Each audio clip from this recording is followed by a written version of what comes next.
Alright, so in our last class, we discussed a lot about half duplex, Ethernet at the half duplex, and full duplex.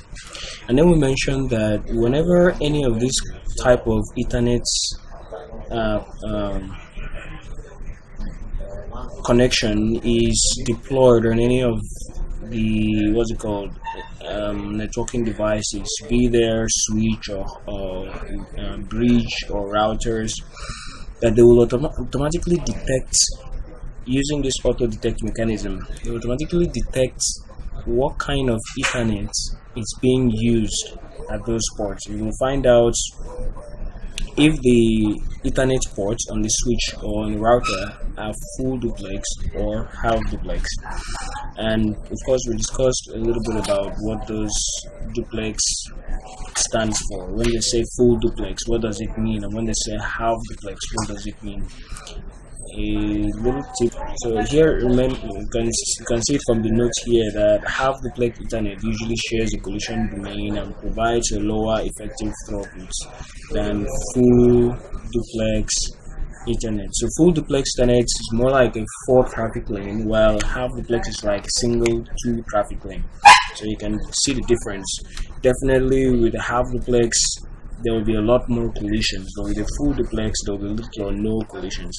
So each dedicated port on a switch is meant to run on full duplex mode. So whatever kind of connection that is used, one must ensure that when you're connecting a host to a switch, that host is able to run on full duplex mode, because each dedicated switch port is required for the full duplex mode.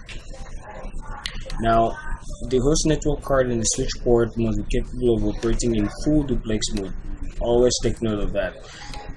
The host network card, that is the computer you're connecting to the switch, or the phone is whatever you're connecting to the switch that is connecting to the switch and interacting with the switch, must be able to function in a full duplex mode, because the switch ports are functioning on a full duplex mode. So now let's look at Ethernet at the data link layer. We mentioned that Ethernet has its applications in both the data link layer, which is the layer 2 of the OSI model, and the physical layer, which is the layer 1 of the OSI model.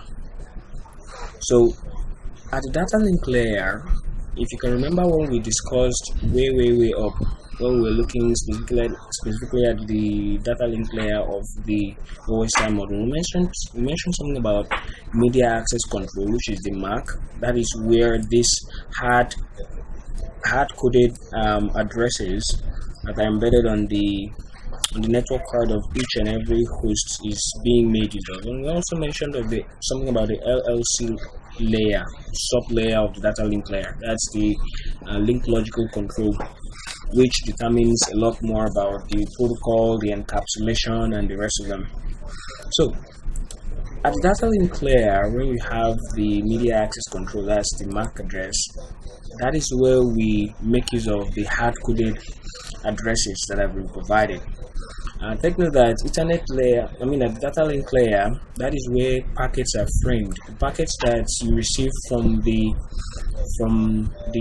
layer 3, being the network layer, as it is coming down, as you're preparing those informations or packets to transfer them over the communication media or network to the receiving host, as it is going from layer 4 to layer 3, it's being encased in different look at it as different envelopes of control information that will help both the receiving networking device and the transmitting networking device to know what to do with that particular data. So when it comes from the network, at the network layer, at the layer 3, which is the network layer, the information is encapsulated into a packet. Okay, when it comes down to the data link layer, the packet is re-encapsulated into a frame. So take note of that, and that specifically is being done at the data link layer before it is now sent to the Ethernet connection media for transmission. Now let's look at what this Ethernet address, those MAC address, what they look like. Now this Ethernet address, usually they are 48 bits in size. That's the size of an Ethernet MAC address.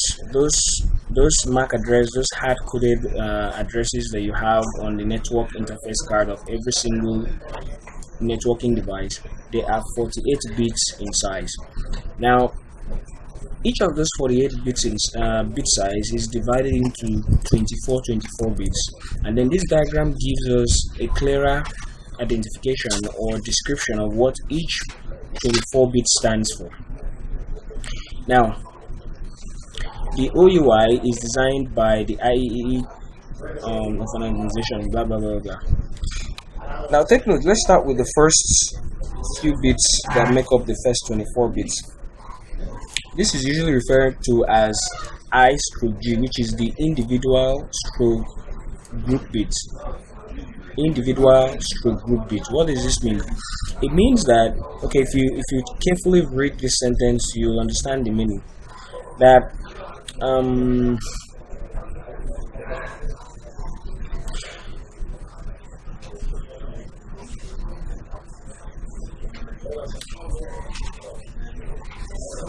trying to look at where I can read it out in order for you to be able to understand it. Okay, when this bit has a value of 0, it means that the address is the MAC address of an individual host. Okay, it means that this is the MAC address of an individual host. Whereas when this bit here is 1, as you can see from this statement, when it is 1, it means it is the address of a multicast or broadcast address. If you can remember correctly, we mentioned something when we were looking at how Bob and Sally communicate. If you can remember, we mentioned something about Bob transmitting something to a host and then asking, who is Sally? Please send me your MAC address. Now, the way Bob was doing that is through a broadcast message. Now, if you can also remember, we mentioned something in our previous discussions that basically the network layer deals with how to locate the network in which a destination host is staying in, a destination host is residing in. Whereas the data link layer is tasked with the job of trying to locate a particular destination host directly. So take note, these two things work hand in hand to be able to deliver your message from you who is sending the message to the person the message is intended for. While the layer 3, the network layer, is trying to use its own broadcasts, which oftentimes also works. Layer 3 also has its own broadcast addresses, but those ones come in the form of IP address. Their own broadcast, the way layer 3 broadcast addresses look like, it's different from the way layer 2 broadcast addresses look like. So when those guys are trying to broadcast their own broadcast at the layer 3 level, they are trying to search for the network address in which the host is residing in. Whereas on the layer 2, when a particular host sends a broadcast address, the host is trying to find out where a particular destination host, the address of a particular destination host on the layer 2, on the data link layer, in order to be able to send the data to. So this bit is helping us to appreciate that this section, just as the name implies, individual stroke group bits. If it's 0, if it starts with a 0, then it means the MAC address represents the MAC address of an individual host. But if this bit starts with a 1, it means the MAC address represents the MAC address of a broadcast, just a normal layer 2 broadcast address. Alright, now the next set of bits is the G/L bit section of the MAC address. This G/L simply means global/local bit. Okay, global/local bit. Now let's see what this stands for. What GL stands for. Now, this is also another section of the MAC address that tries to symbolize something. Eventually, when we look down, we'll come to see what this looks like. Now, when that bit is set to 0, it means that that particular MAC address is one that is globally administered by a global MAC address authority. What that means is organizations, a global organization such as IEEE, could maybe have been the ones that have created that MAC address and have issued it out when it starts with 0. Take note, there are many companies or many industries that go into manufacturing or producing network interface cards, and most of them usually they'll allocate MAC addresses to these network interface cards as they are producing them. So when this bit set is set to 0, it means that that MAC address was given by a global authority that has to do with anything addressing, network card addressing, such as IEEE. But when it is set to 0, it means that it's just a local manufacturer who produced the network interface card that generated that MAC address and gave that MAC address to the hosts, to the using hosts, such as what DECnet usually does when they produce their own network interface card. Alright, so now let's look at Ethernet frames, okay? Because we mentioned that as the packet from the network layer enters the layer 2, which is the physical layer, the packet is encased into what is called a frame. There's some more control information, layers of control information are added to it in order to still help the receivers and the senders of that particular message to know where and what to do with that message as it goes. Now, what usually happens during the encapsulation of a packet into a frame at the data link layer for transmission? Now, usually there are two types of Ethernet frames. There is the 802.3 type of frame, or there is the Ethernet 2 type of frame. That's Ethernet frame or 802.3 type of frame. Both of these are encapsulations that happen at the Ethernet level. Encapsulating a frame within a different type of frame is called tunneling.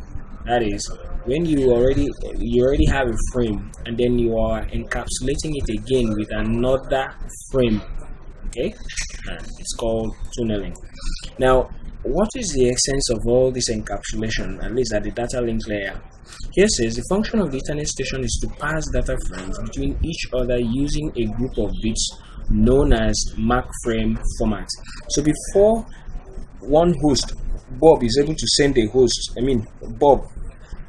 computer Bob is able to send a message to computer Sally, they are going to make use of the MAC frame format to know what to do or who actually is Sally or where Sally's address, to be able to send that message from Bob computer to Sally's computer. So that MAC frame format is what we mentioned, that they are either 802.3 or Ethernet frame.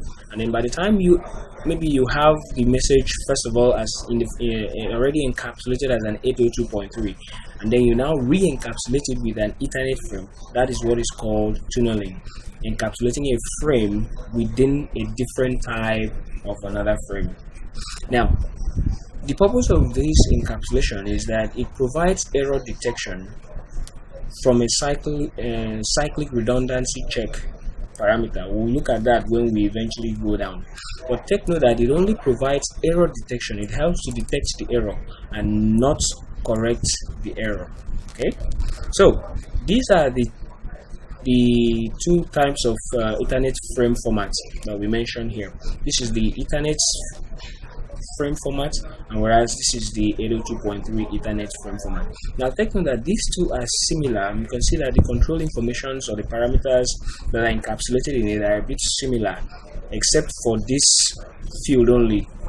But they have the same size, but they have a different name. While this one calls its field type, this one calls its field length. So more or less, this is the main body of the data itself, the main message that Bob is sending to Sally. All these other things are the encapsulations that are added to it, just to be able to allow both the receiving host and the sending host to know exactly what to do with this message. So let's look at some of these parameters. See, you have the FCS bytes parameter, the FCS parameter. So as you can see, we have the FCS parameter of the frame. This is the main data itself. Then you have the type, then you have the source address, destination address, and preambles. Below here shows the size of each and every aspect of these parameters, and it's the same here except for this one that is called length instead of that. So let's look at what they stand for. Starting with the preamble. The preamble aspect of the frame format is an alternating 1 and 0 pattern that provides a 5 MHz clock at the start of each packet. This basically is to allow the receiving address to lock the incoming bit stream. So basically, this size of the Ethernet frame, the 8 bytes, it provides a series of zeros and ones that would help the receiver, the person who is receiving the message. Once the person is receiving the message, it will use this preamble section to be able to synchronize and clock the incoming bit stream with that of the source. So it's more or less trying to provide a synchronized channel. Think of what we said when we discussed that three-way handshake. So it uses it to clock and then know that, okay, more or less something that looks like, okay, this is the incoming bit stream, I am ready to receive it, and so that when the main message comes, nothing will be dropped and nothing will be lost. Then the SFD stroke sync, that is still part of the preamble. It's usually set to so the preamble is what helps the receiver to synchronize and to lock its to lock with the sender, so that the incoming streams of bits or the incoming bit stream will flow, perfectly without any loss. So it's just the bits of 1 and 0s that usually allows the receiver to come into an alternating 1-0 pattern. No, it's just like a series of 1-0, 1-0, 1-0. And once as the thing is coming in, the receiver will be able to know that, okay, data stream is coming in, and it prepares the receiver to synchronize with the sender, so that data stream will now flow uninterrupted with minimal or little errors. So in the middle or somewhere, while still synchronizing, the detection will now begin, and the main data itself will now flow with little or no loss. Alright, the destination address, that's DA parameter. That's the parameter that usually carries the destination address, that's the destination MAC address. The receiving host has his own MAC address, and that MAC address of the receiver is embedded into the frame format, so that once the sender is sending it, as the sender is sending it to all the hosts, say for example it's a message that is being sent to a particular port. As it is sending it to a particular host, the person who receives the host will check the DA address parameter to know if the destination address is actually belonging to him. So when the receiver checks the destination address parameter and confirms that that destination address actually is meant for him, then he or she would now know that that message is meant for him, and then he will now process it. But if he checks and then sees that the address is not meant for him, he can now, such as when you have a broadcast. Typical example is when you have a broadcast. When you have a broadcast, everybody receives the message. So the point where they receive the message and they check the broadcast parameter and then see that this is not meant for them, they will now drop or delete that message. So this transmits a 48-bit value using the lists, blah blah blah. The DA is used by a receiving station to determine whether an incoming packet is addressed to a particular node, that is addressed to him or her. Destination address can be an individual address or a broadcast address, just like I mentioned. So if it's a broadcast address, everybody will receive the message, and then when they check, as everybody is receiving the message, just like I mentioned, when somebody is standing in the middle of a room and then screaming, everybody hears the message. And if the content of the message is trying to locate somebody's name, the person who now has that name will identify himself or herself. So the same thing is also applicable. You notice that the the receiver, in the case of a broadcast, all of them receive the message, but then when they check the DA field to know if the address is for them, the message is for them, they realize that it's a broadcast address, it's not meant for them, and they all drop it. So broadcast address, as you mentioned while we're discussing the frame format, I mean the MAC address parameters, they are all a series of ones. So same thing applies to multicast. Now we'll look at what multicast means eventually when we go down in class. Now source address, usually this is a source MAC address. It helps to find out who exactly is the one sending this message. So it's the same bit size as the DA. So it's used to identify the transmitting device.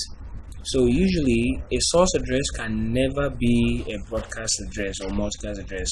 That is what this sentence is trying to help us know, because if you remember how a broadcast usually looks like, somebody initiates a shouting.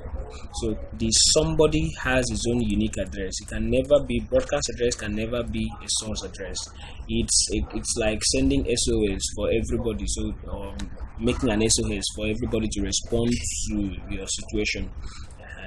So somebody always generates the SOS. So the somebody that generates it, that person is the source address or the SA. Then the length or type parameter, as is applicable to either 802.3 or the Ethernet frame format. We mentioned that this field is usually used to identify which of the network layer protocols generated a particular packet or a particular packet before handing it down to the data link layer, because there are so many network layer protocols. There's IP, there's IPX, there are so many of them. So it is this parameter that helps the layer 2 to now know, by the time it receives this particular message, which of the network layer protocols on the layer 3 it will send the message, especially on the receiver, on the receiving end. To now know which of the network layer protocols it will deliver the packets or the frame to by the time it receives the message and it's sending it back up the layer 3. Usually that is it. Then the main data, this is the main data itself that is being transmitted, the main data that the sender is sending to the receiver. Then you have the frame check sequence, the FCS. This is just a field that is used to store the cyclic redundancy checks, CRC. This is just used to help to detect errors if there are any errors in the message. So typically from a network, a network analyzer, or this analyzer is used usually to capture a particular data and then analyze it. You can see the nature of the packets here now. See the destination, that's the DA field. This is you can see that this means that this is a source address, a destination address of a particular host. The source, this is the source, that's the SA parameter. Then you have the protocol type, which is, it shows that the network layer protocol is IP. So that is for a Ethernet 2 frame that was captured. So this is also a typical example of a broadcast address. So this guy whose source address is this generated a broadcast address. So the broadcast address now becomes destination address, because this message does not have a single recipient, a single destination. It's meant for everybody within that connection to the switch to listen to and respond adequately. Protocol type is IP. So you can also see this is a typical Internet's IP version 4 frame format. So by the time you get to IP version 6 frame format, this is what it now looks like. You can see the type or the length is IPv6. That's why I told you that there are different types of protocols: IP, IPX, IPv6, IPv4, and the rest of them. Usually by default, IP stands for IPv4 version 4, but if you have IPv6, you know that this is IP version 6. So you can see this is the source address in version 6 format, and this is the destination address in version 6 format. Now looking at Ethernet at the physical layer.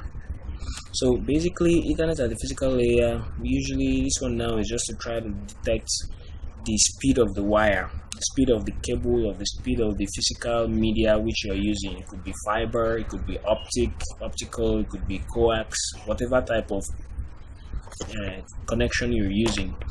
This is coax.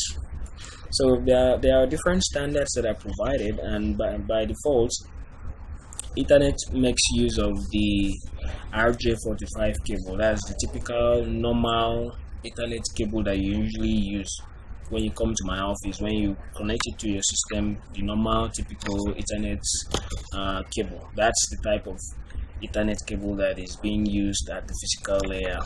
So each of them have different speeds, different length, different bandwidth, and the rest of them, and this is reflected in their descriptions. If you pick up any of the Ethernet cables and look at the wires, you'll see some of the descriptions that are mentioned there. Some may not be written down like this, some may be written like this on the ports of the router or the switch. You'll see exactly the kind of Ethernet speed that is used and the rest of them. So this is a register jack connector with 45 wiring. That's what they call RJ45 cable. They usually are of two forms. There is UTP and there is STP. UTP stands for unshielded twisted pair cabling, while the other one stands for shielded twisted pair cabling. So both of them have their unique advantages. While unshielded is not shielded from electromagnetic interferences and the rest of them, shielded is prevented from magnetic interference with data and the rest of them. So basically, you have to take time to read each and every one of these, get to know what they stand for. But usually, if you have something like 10 base 2 written on it, it definitely means, which is usually called Ethernet cable. Ethernet cable. So if somebody just mentions a Ethernet cable, or you see a writing Ethernet cable, you know that stands for 10 base 2. It means that cable provides a baseband technology up to 200 meters, in length, up to 200 meters in length from the switch. You will enjoy from where the connection it's connected to the switch. You will enjoy baseband technology, and baseband technology is 10 megabytes per second. Same thing with 10 base 5, which is called a ticket cable. It means for its length of up to 500 meters, you'll enjoy 10 megabytes per second baseband technology. 10 base T, same thing, from using category 3 wiring. Unlike with 10 base 2 and 10 base 3, 10 base 5 networks, each device must connect into a hub or a switch. You can only have one host per segment or wire. Uses an RJ45 with a physical star topology and the rest of them. So just read a little bit more about these things, and you get to know a lot more about what they stand for. So usually 100 base TX. This is the standard. It is oftentimes used within offices. It's usually referred to as Cat5 RJ45 cable, category 5, 6 or 7 UTP 2-pair wiring. There are so many types of them out there. So you just look up how they are used, the topology. This one, it says this one uses an RJ45 connector with a physical star topology and logical bus. Whereas this other type, it uses an RST or SC connector, which are media interface connectors, point-to-point topology, up to 400 meters long. And take note, you're going to need to capture the length at which these cables are very much efficient, because this usually comes out in the exams. This one is 412 meters long. This one is up to 100 meters long. One user per segment, up to 100 meters long. Per segment means between the two ends of the wire. One side, that's something like, if this is the wire, one user in this segment, one user in this segment. That's what I mean by one user per segment. So get to know all of them. There are so many of them: 10,000 base, 1,000 base echoes, and the rest of them. All right, Ethernet cabling. That's what we look at now. There are three types of them. There is the straight through Ethernet cable, and there is the crossover cable. There is the rolled cable. So all the cables you see, all these cables, both optical cables, fiber cables, coaxial cables, and the rest of them, they all fall under this three category. Either they are straight through cables, or they are crossover cables, or they are rolled cables.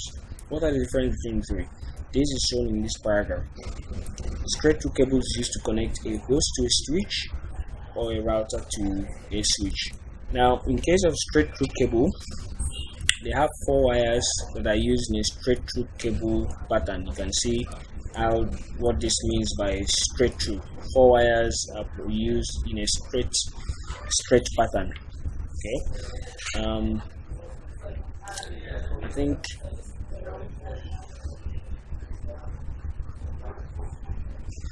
so. Remember that this would be an Ethernet only cable and would not work with voice, token ring, ISDN or so. These are other types of protocols. You also have at the layer 2. There are some networking devices that instead of using Ethernet, they use token ring in the form an ISDN.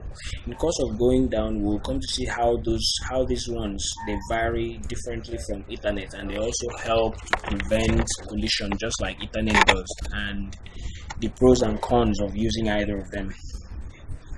Now you have the crossover cable. Okay, now the crossover cable is this other one now. As the name implies, the cables are crossed over. Same number of cables, but they are crossed over between them.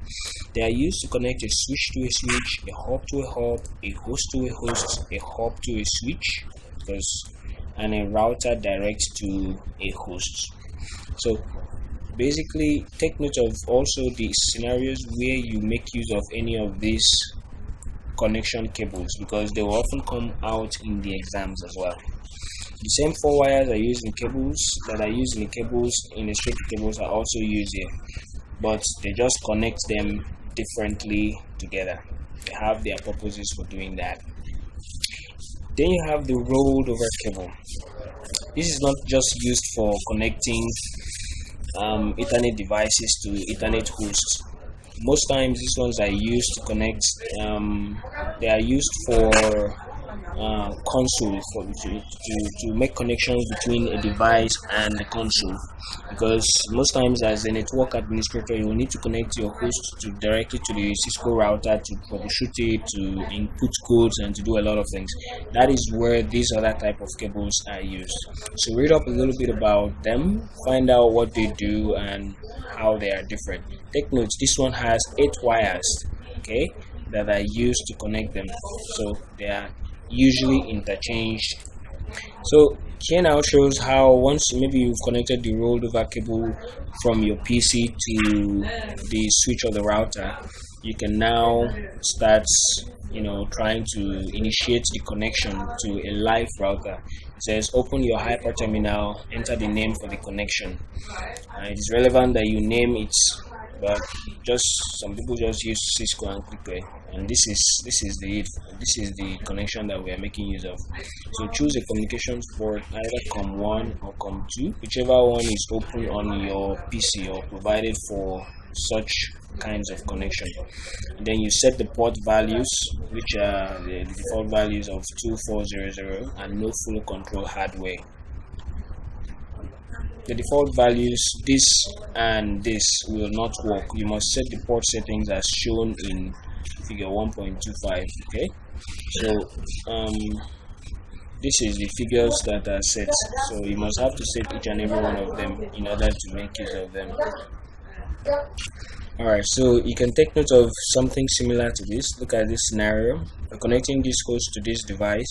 What kind of cable would you use here? If you're connecting this to this, what kind of cable would you use here? If you're connecting this to this, what kind of cable would you use here?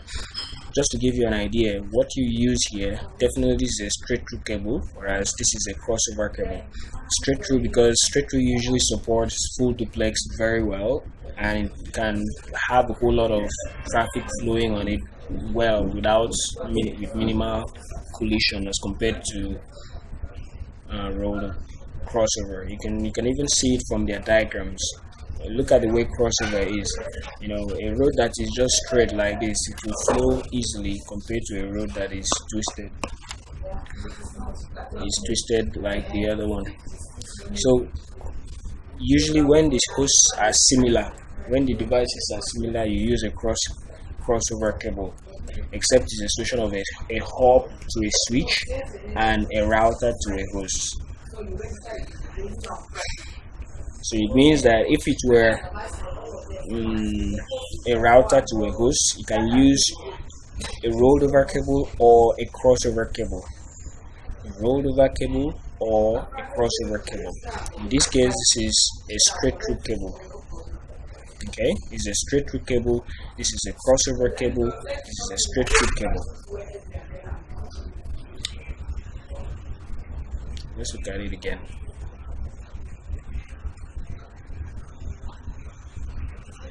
Crossover cable. Switch to switch, hop to hop, host to host, hop to switch, and router to host. But for straight through, you have hosts to switch and router to switch or hop. A host to a hop, router to a hop, switch to a hop, switch to a hop. No. That's this to this. Sorry. Host to a switch or host to a hop. Host to a switch. Router to a switch or router to a hop.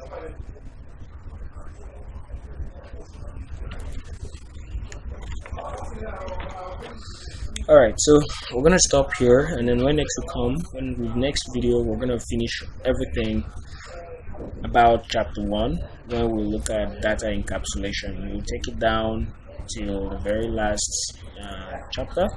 We'll still see some other things in this particular topic before we'll now round it up. So, happy viewing.